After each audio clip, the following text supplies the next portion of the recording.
Hello everyone.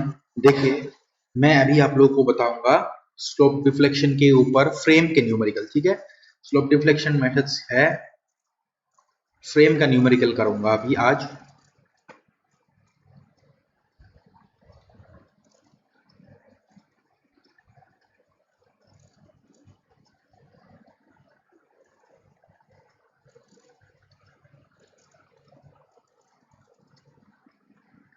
ठीक है, frame का न्यूमेरिकल करूंगा आज।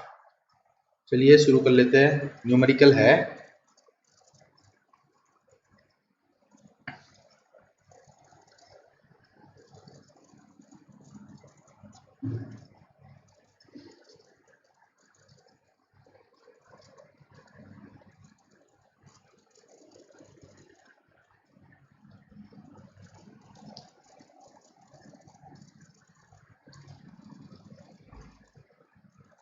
ये हो गया आपका फ्रेम। बाकी सपोर्ट्स वगैरह मैं अभी आप लगा रहा हूँ, इसमें क्या क्या सपोर्ट्स होगा।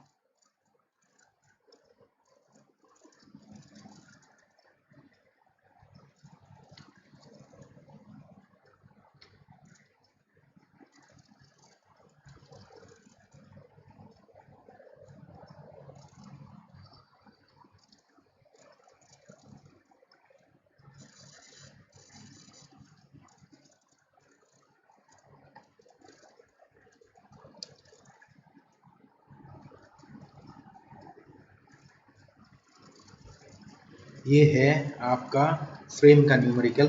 ठीक है, हम लोग के पास जो गिवन फ्रेम है, this is the given frame. A point में हिंज सपोर्ट है, बी पॉइंट एक जॉइंट है, सी पॉइंट जॉइंट है, डी पॉइंट में फिक्स सपोर्ट है, ई पॉइंट में फिक्स सपोर्ट है। बाकी मोमेंट ऑफ इनर्शिया गिवन है 3i 2i एंड i, और बाकी सबके लेंथ गिवन है। ठीक है, तो ये जो फ्रेम है मुझे अभी इसको एनालाइज करना है और उसके बाद बेंडिंग मोमेंट डायग्राम बनानी है। ठीक है, to analyse and draw the bending moment diagram question है। ठीक है, चलिए शुरू कर लेते हैं। ठीक है, तो ये जो क्वेश्चन है, इस क्वेश्चन में स्टेप नंबर 1 है कि हमें फिक्स्ड एंड मोमेंट निकालनी है। तो स्टेप 1, पहले स्टेप 1 करेंगे। स्टेप नंबर 1 में मुझे निकालना होगा fixed end moment. Fixed end moment, जैसे एक बात आप लोगों को समझ लेना है कि जो बीम का न्यूमेरिकल है चाहे फ्रेम का न्यूमेरिकल है, स्टेप्स उतने ही हैं अगर फ्रेम स्वे नहीं हो रहा है। स्वे क्या चीज है मैं आप लोगों को धीरे धीरे बताऊंगा, नेक्स्ट वीडियोस में बताऊंगा कि स्वे क्या होता है, इसका कंडीशंस क्या है। जैसे ही बीम्स में सिंकिंग होता है ना, सिंकिंग का मतलब क्या है, एक सपोर्ट नीचे जाना या एक सपोर्ट ऊपर जाना। ठीक है, सिंकिंग या राइज होना। वैसे ही फ्रेम्स में क्या होना, फ्रेम जो है अपने पोजीशन से डिफ्लेक्शन होना या टिल्ट होना, उसी को हम लोग स्वे कहते हैं। ठीक है, तो चलिए शुरू कर लेते हैं। स्टेप नंबर 1 में fixed end moment, moment fixed for A to B. A to B के लिए है फॉर्मूला माइनस ऑफ WL²/12। सो इससे मेरे पास वैल्यू आ रहा है minus of 15 kilo newton metre. फिर उसके बाद next fixed end moment from B to A is equal to plus 15 kilo newton metre. ये हो गया फिक्स्ड एंड मोमेंट की फॉर्मूला ए बी स्पैन के लिए। अब नेक्स्ट मैं बी सी स्पैन के लिए करूंगा। So fixed end moment from B to C is equal to minus of WL/8। इससे वैल्यू आ रहा है मेरे पास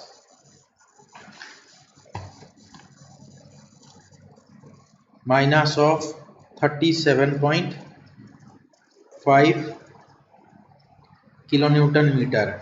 similarly moment fixed from B to C हो गया, सी टू बी हो जाएगी, सिर्फ प्लस होगा, प्लस 37.5 किलो न्यूटन मीटर। तो ये हो गया fixed end moment from A to B, B to A, B to C, C to B. अब सी टू डी, अब एक बात आप लोग देख लीजिए, जो सी टू डी स्पैन है इसमें कोई लोड नहीं है। लोड नहीं होने का मतलब है कि मुझे फिक्स्ड एंड मोमेंट नहीं फाइंड आउट करना है। अगर लोड होते तो फाइंड आउट करना पड़ता। उसके बाद बीई स्पैन है। लेकिन आप ये जो अभी नेक्स्ट स्पैन है, ये वाला स्पैन हो चुका है, ये स्पैन हो चुका है, ठीक है, ये वाला स्पैन में लोड नहीं है तो हो चुका है। अब मुझे करना है ये वाला स्पैन। अब इस स्पैन में आप लोग को ये चीज देखना है, इस स्पैन को आप लोगों को ऐसे लेना है ताकि जो लोड है 30 किलो न्यूटन मीटर का वो ऊपर रहे। 30 किलो न्यूटन जो लोड है वो ऊपर रहे। अगर ये ऊपर हो जाएगा तो मैं बी पॉइंट, तब मैं बी पॉइंट और ई पॉइंट जो है किस तरफ लिखूंगा, मतलब ये जो फ्रेम है, ये जो कॉलम है, मैंने इससे लेके ऐसे मैंने टिल्ड किया, फिर ऐसे टिल्ड किया, फिर ऐसे टिल्ड कर दिया। टिल्ड करने के बाद मतलब मैंने एंटी क्लॉकवाइज टिल्ड किया। टिल्ड करने के बाद बी पॉइंट मेरा इधर आ जाएगा, 1 मीटर हो जाएगा यहाँ पे, और 3 मीटर यहाँ पे हो जाएगा। अब मैं फिक्स्ड एंड मोमेंट का फॉर्मूला लगाऊंगा, simple. Next, fixed end moment from B to C, B to E, fixed end moment from B to E is equal to the minus of W A B square by L square. तो इससे value आएगा minus of minus of 16.875, ठीक है। Similarly fixed end moment from E to B का value क्या होगा, E to B का value होगा plus W A square B by L square. इससे वैल्यू आएगा 5.625 किलो न्यूटन मीटर। तो फाइनली जितने भी स्पैन हैं सभी का मैंने फर्स्ट स्टेप कर दिया, that is fixed end moment हम लोगों ने फाइंड आउट कर लिया, ठीक है। स्टेप नंबर 2 जो है इसमें मैं आप लोगों को बताऊंगा कि स्टेप नंबर 2 में क्या फाइंड आउट करना है हमें। स्टेप नंबर 2 जो है इसमें हमें फाइंड आउट करना होगा रिलेटिव स्टिफनेस, रिलेटिव स्टिफनेस, ठीक है। इस स्टेप में मैं क्या फाइंड आउट करूंगा, ठीक है, रिलेटिव स्टिफनेस फाइंड आउट करूंगा। जो जैसे बीम है, मतलब जैसे फ्रेम जो है वो गिवन था, तो उसमें A B span, B C span, B E span and C D span, ये 4 स्पैन थे, ठीक है। तो उसमें रिलेटिव स्टिफनेस का एक्चुअली वैल्यू है के which is equal to I by L, ठीक है, आई बाई एल रेशियो लेते हैं। सो ए बी का के वैल्यू क्या था, ए बी का के वैल्यू जो है वो 3i था, लेंथ है l, मतलब 3 मीटर है। उसके बाद फिर से BC का i वैल्यू है 3i divided by length 5 metre है। BE का है 2i divided by length 4 metre है। सिमिलरली CD का i वैल्यू है 1 डिवाइडेड बाय लेंथ है 2 मीटर। सो फाइनली अगर मैं इन सभी वैल्यूज को कैंसिल आउट करूं तो मेरे पास आएगा 3/3 1, सो 1:2, 3/5 का मतलब है 0.6, 2/4 का मतलब है 0.5 एंड हाफ का मतलब है 0.5। सो ये हो गया हम लोगों का रेशियो, ठीक है। स्टेप नंबर 3 में मैं क्या करूंगा, स्टेप नंबर 3 जो है मैं इसमें फाइंड आउट करूंगा, मैं इसमें लिखूंगा स्लोप डिफ्लेक्शन इक्वेशन, ठीक है, slope deflection equation, slope deflection equation, slope deflection equation, ठीक है। इस यहाँ पे मैं क्या करूंगा, हर एक पॉइंट के लिए मैं slope deflection equation find out करूंगा। इसका मतलब है moment from A to B पहले फाइंड आउट करूंगा ए बी स्पैन के लिए। So moment from A to B is equal to K का वैल्यू पहले लिखना है। एक्चुअली जो स्लोप डिफ्लेक्शन का इक्वेशन है उसमें 2ei बाय एल रहता है, उसमें मैं लिखूंगा के का वैल्यू। ए बी स्पैन के लिए के का वैल्यू आई है, so I into 2 theta A plus theta B, उसके बाद minus of fixed end moment that is minus of 15। फिर उसके बाद B2A का करूंगा, B2A is equal to K into 2 theta B plus theta A plus 15। So ये पहला equation हो गया, ये दूसरा इक्वेशन हो गया। नेक्स्ट इक्वेशन है दैट इज, ये 2 इक्वेशन आ चुका है ए बी स्पैन के लिए। नेक्स्ट मैं लिखूंगा BC स्पैन के लिए, ठीक है, BC स्पैन के लिए फिर से 2 इक्वेशन बनेगा, ठीक है। लेकिन ये जो ए बी स्पैन है, एक्चुअली जो हम लोग का फ्रेम गिवन है उस फ्रेम में क्या है, ठीक है, इस तरीके का फ्रेम है। इसमें ये जो पॉइंट है हम लोगों के, दैट इज डी पॉइंट और ई पॉइंट और सी और ए पॉइंट। ए पॉइंट में आप लोग जैसे देख पा रहे हैं, ए पॉइंट में हम लोगों के रोलर सपोर्ट है डी और ई पॉइंट। डी और ई पॉइंट में कौन कौन सा सपोर्ट है, डी जो डी पॉइंट है हम लोगों के उसमें फिक्स सपोर्ट है, ई पॉइंट में फिक्स सपोर्ट है। इसीलिए theta at D will be equal to 0 and theta at E will be equal to 0। ये दोनों पॉइंट, जिस पॉइंट में फिक्स सपोर्ट हो उन पॉइंटों में हमें स्लोप की वैल्यू 0 करना है, थीटा की वैल्यू 0 करना है, ठीक है, और बाकी पॉइंट्स में थीटा की वैल्यू रहेगा। ओके, तो स्टेप नंबर 3 में ही मैं कंटिन्यू करूंगा। नेक्स्ट मैं ए बी स्पैन का हो चुका है, नेक्स्ट मैं करूंगा बी सी, उसके बाद सी डी का करूंगा, उसके बाद बी ई स्पैन का करूंगा। टोटल मतलब मेरे पास एक स्पैन के लिए टोटल मेरे पास 4 स्पैन है और चारों स्पैन के लिए 8 इक्वेशन होगा, क्योंकि एक स्पैन के लिए 2 इक्वेशन बनता है, ठीक है।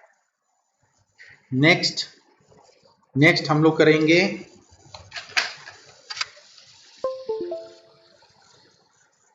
स्टेप नंबर 3 में ही मैं कंटिन्यू करूंगा, ठीक है। स्टेप नंबर 3 में मैं अभी कंटिन्यू करूंगा। ए बी स्पैन के लिए हो चुका है, नेक्स्ट में करूंगा बी सी स्पैन के लिए, ठीक है। नेक्स्ट में करूंगा बी सी स्पैन के लिए।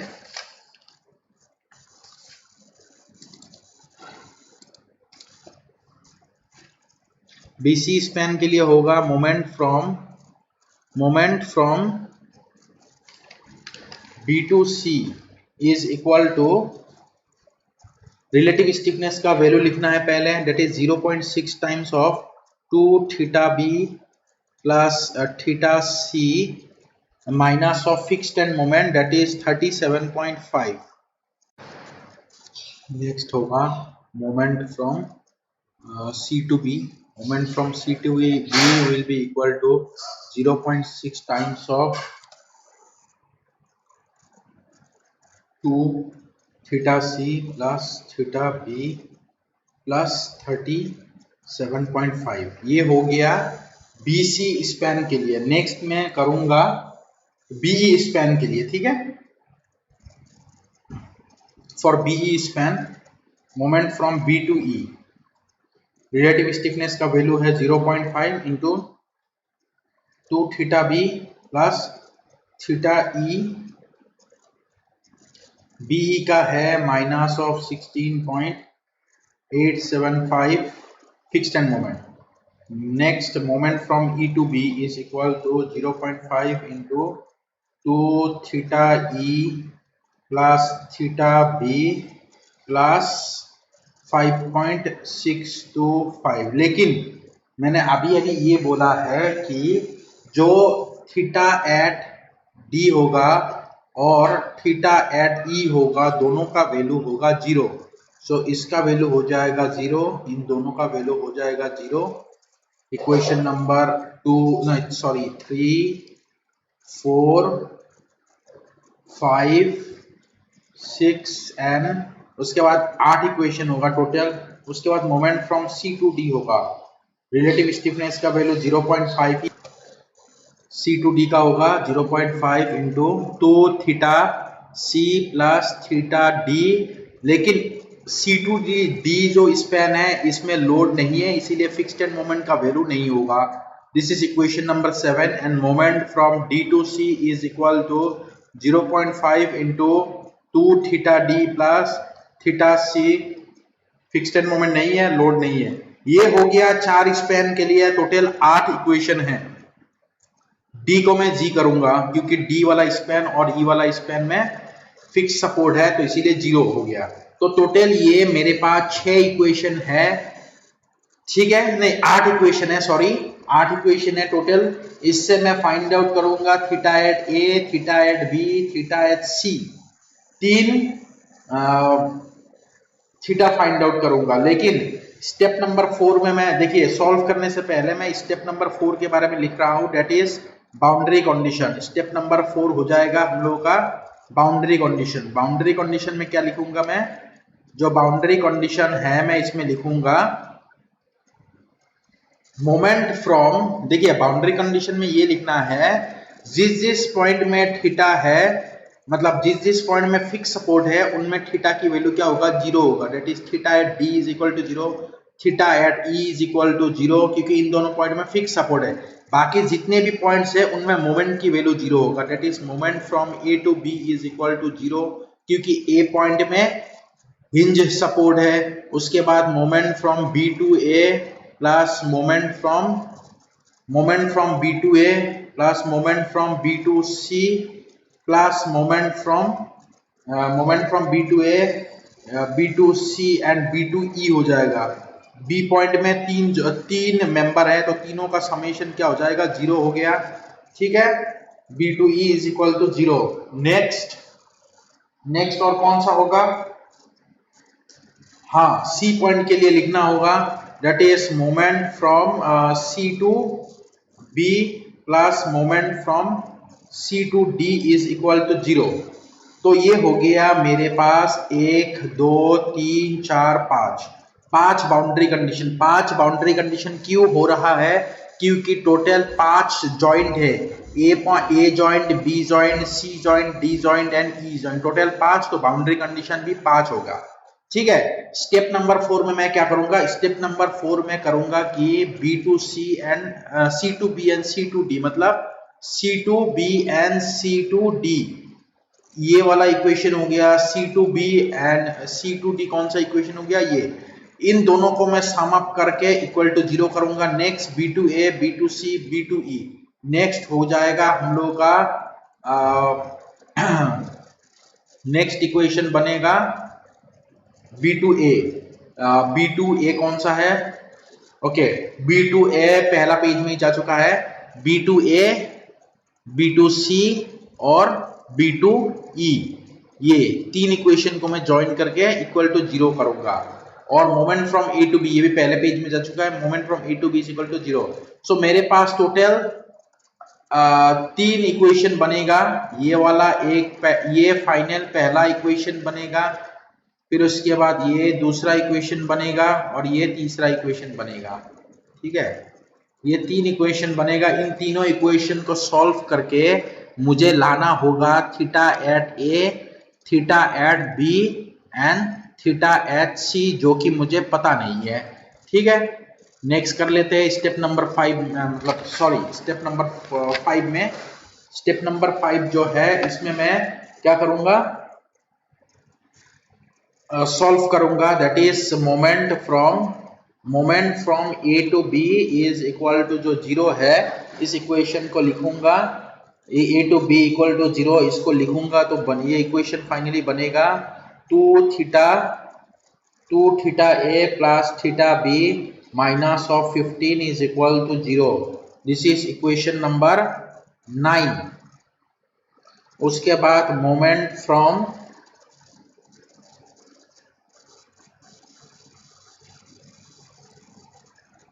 B to A, B to E, B to C, तीनों को मिला के क्या करना होगा, दूसरा इक्वेशन, दैट इज ये इक्वेशन बनेगा 2 theta B plus theta A plus 15 plus 1.2 into theta B plus 0.6 into theta C minus of 37.5 plus theta B minus of 16.875 is equal to 0। ये होगा इक्वेशन नंबर 10। नेक्स्ट इक्वेशन होगा moment from C to B plus moment from C to D is equal to 0। तो ये equation बनेगा 1.2 times of theta C plus 0.6 times of theta B plus 37.5 plus theta C equal to 0। ये equation हो गया equation number 11। अब मैं क्या करूंगा, ये जो 3 इक्वेशन है सॉल्विंग इक्वेशन 9, 10 एंड 11, इन तीनों को सॉल्व करने से मेरे पास वैल्यू आएगा मेरे पास कौन सा वैल्यू आएगा? मेरे पास वैल्यू आएगा theta A is equal to 1.547 radian. Theta A का वैल्यू ये आ रहा है, थीटा बी का वैल्यू आ रहा है 11.9 रेडियन एंड थीटा सी का वैल्यू आ रहा है -20.29 रेडियन। ठीक है, ये तीन वैल्यू मेरे पास आ चुका है, एक थीटा ए, थीटा बी और थीटा सी। अब मैं क्या करूंगा, ये तीनों वैल्यू मैं equation number 1, 2, 3, 4, 5, 6, 7, 8 up to 8 equation में सब्स्टिट्यूट करूंगा तो मेरे पास क्या आएगा? तो मेरे पास वैल्यू आएगा moment from A to B. Equation substitute करने के बाद moment from A to B का वैल्यू आ रहा है 0, जो कि सही है क्योंकि ये एक बाउंड्री कंडीशन है, तो ये मैच हो रहे हैं। इसका मतलब theta A, theta B, theta सी का वैल्यू सही है। थीटा बी का वैल्यू आ रहा है 40.347 सॉरी रेडियन नहीं है, 30.347 किलो न्यूटन मीटर। उसके बाद moment from B to A हो गया B to C is equal to 35.4 kilo newton metre. उसके बाद moment from B to E is equal to -4.975 kilo newton metre. ठीक है, उसके बाद नेक्स्ट है मोमेंट, ये बी पॉइंट का हो गया, ए पॉइंट का हो गया, बी पॉइंट का ये 3 वैल्यू हो गया। अब सी पॉइंट का 2 वैल्यू है, कौन कौन सा? Moment from C to D is equal to -20.29 kilo newton metre and moment from C to B is equal to +20.29 kilo newton metre. उसके बाद नेक्स्ट है moment from E to B. Moment from E to B का value आ रहा है 11.575 kilo newton metre and moment from D to C का value आ रहा है -10.145 kilo newton metre. So finally ये जितने भी है फाइनल बेंडिंग मोमेंट्स का वैल्यू है, जो कि फाइनल आंसर है, ये वैल्यू आ चुका है। अब मैं बनाऊंगा बेंडिंग मोमेंट डायग्राम। ठीक है, बेंडिंग मोमेंट डायग्राम कैसे बनाया जाए मैं बता रहा हूं आप लोगों को। ठीक है, बेंडिंग मोमेंट डायग्राम कैसे बनानी है बता रहा हूं। देखिए, पहले मैं जो डायग्राम होगा वो डायग्राम बनाऊंगा। ठीक है, मुझे पहले डायग्राम बनाना होगा। डायग्राम मैंने बना लिया। ठीक है, डायग्राम बनाने के बाद मुझे क्या करना होगा? मुझे करना होगा जो पॉइंट के नोटेशन है वो लिखना होगा, ए बी सी डी और ई पॉइंट। अब मुझे क्या करना होगा? ए पॉइंट का फिक्स्ड एंड मोमेंट की ए पॉइंट का जो मोमेंट है वो 0 है। अब बी टू ए का मुझे देखना है। बी टू ए का वैल्यू जो है वो है, दिस इज द वैल्यू, और ये पॉजिटिव है। पॉजिटिव का मतलब है मुझे क्लॉकवाइज घुमानी है। इस बी पॉइंट में रखना है, मुझे क्लॉकवाइज घुमानी है। क्लॉकवाइज मैंने घुमा लिया क्योंकि पॉजिटिव है। उसके बाद बी टू सी का वैल्यू क्या है? बी टू सी का वैल्यू है निगेटिव। निगेटिव का मतलब है एंटी क्लॉकवाइज। ठीक है, इसके बाद नेक्स्ट है B to E. B to E का वैल्यू है निगेटिव। फिर से निगेटिव का मतलब है एंटी क्लॉकवाइज। बी में रख के फिर से एंटी क्लॉकवाइज घुमाया। फिर ई टू बी, फिर ई टू बी का वैल्यू है पॉजिटिव। पॉजिटिव का मतलब है क्लॉकवाइज। क्लॉकवाइज ई पॉइंट में रख के क्लॉकवाइज घुमा दिया। फिर उसके बाद सी पॉइंट का है C to D. C to D का वैल्यू है निगेटिव। ये क्लॉक, ये एंटी क्लॉकवाइज। सी पॉइंट में रख के एंटी क्लॉकवाइज लगा दिया।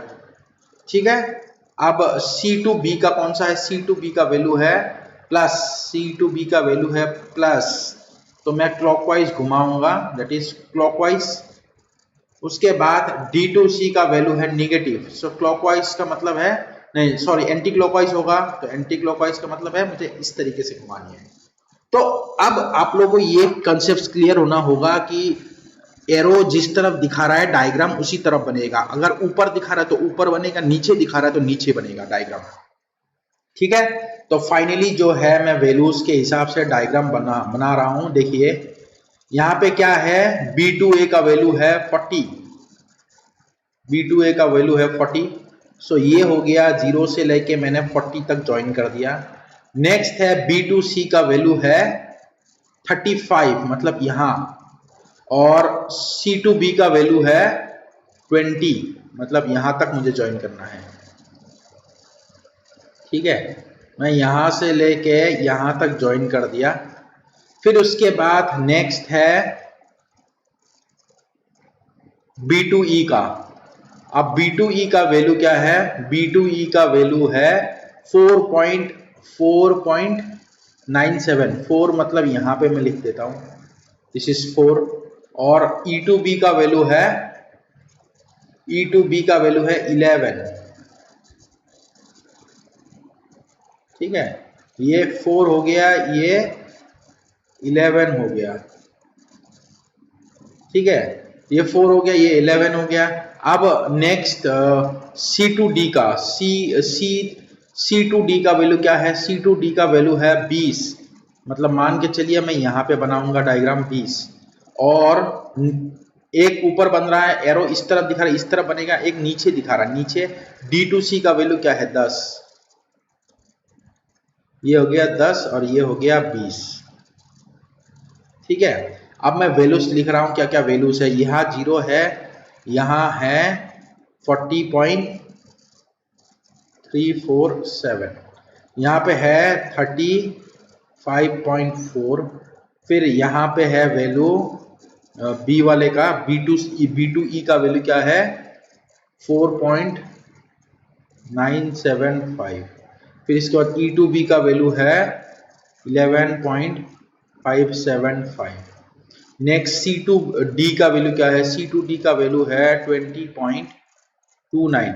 अब आप लोगों को ये ध्यान रखना है कि हमें माइनस साइन नहीं लगानी है, क्योंकि माइनस के अनुसार ही हम लोगों ने बनाया, क्लॉकवाइज एंटी क्लॉकवाइज घुमा के जिस तरफ जो भी डायग्राम बनेगा, जैसे डायग्राम ऊपर भी बन रहा है नीचे भी बन रहा है, depending upon clockwise anti clockwise मतलब माइनस प्लस, तो अभी हम लोग जो भी लिखेंगे सिर्फ वैल्यूज को लिखेंगे, माइनस साइन को नहीं लिखेंगे। अब D2C का वैल्यू क्या है 10.145, सो ये हो गया हम लोग के पास सारे वैल्यू। C2B का वैल्यू क्या है, C2B का वैल्यू है 20.29, ठीक है। तो ये हो गया फाइनल वैल्यूज। उसके बाद अभी क्या है, ये हो गया bending moment diagram for the various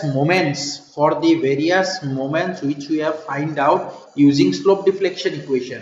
अभी क्या करना होगा, इसके ऊपर मुझे ओवरलैप करना होगा bending moment because of loading.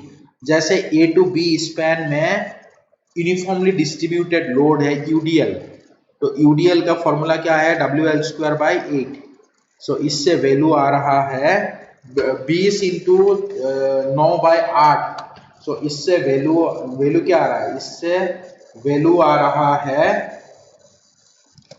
Value आ रहा है 22.5 किलो न्यूटन मीटर। तो इसका मतलब है यहाँ पे मुझे 22.5 किलो न्यूटन मीटर का एक डायग्राम बनाना होगा 22 का।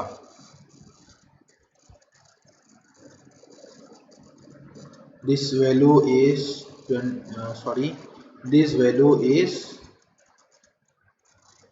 22.5।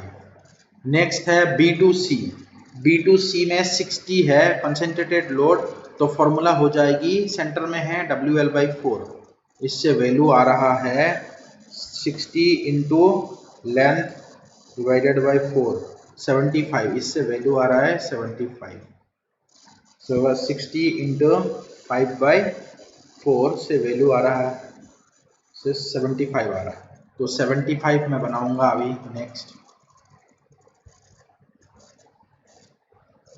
सॉरी, देखिए जो पहला स्पैन है वो यूनिफॉर्मली डिस्ट्रीब्यूटेड लोड है, तो इसीलिए मैं क्या होगा, ये जो डायग्राम है ये नहीं बनेगा, इसमें डायग्राम तो बनेगा लेकिन यूनिफॉर्मली डिस्ट्रीब्यूटेड लोड है, तो इसीलिए इसमें पैराबोलिक डायग्राम बनेगा। 22.5 पैराबोलिक, इसमें कंसंट्रेटेड लोड है तो इसमें बनेगा 75 वैल्यू का। ये हो गया वैल्यू हम लोगों का 75। इसके बाद CD जो स्पैन है इसमें लोड नहीं है तो नहीं बनेगा, और BE स्पैन में एक कंसंट्रेटेड लोड है BE, लेकिन सेंटर में नहीं है, तो सेंटर में अगर कंसंट्रेटेड लोड नहीं होगा, फॉर्मूला हो गया WAB/L, तो इससे वैल्यू आएगा 30 into 1 into 3 divided by length 3 + 1 4, सो इससे वैल्यू आ रहा है 22.5। सो इससे भी वैल्यू आ रहा है 22.5, तो मैं अभी बना रहा हूं 22.5 का लोडिंग।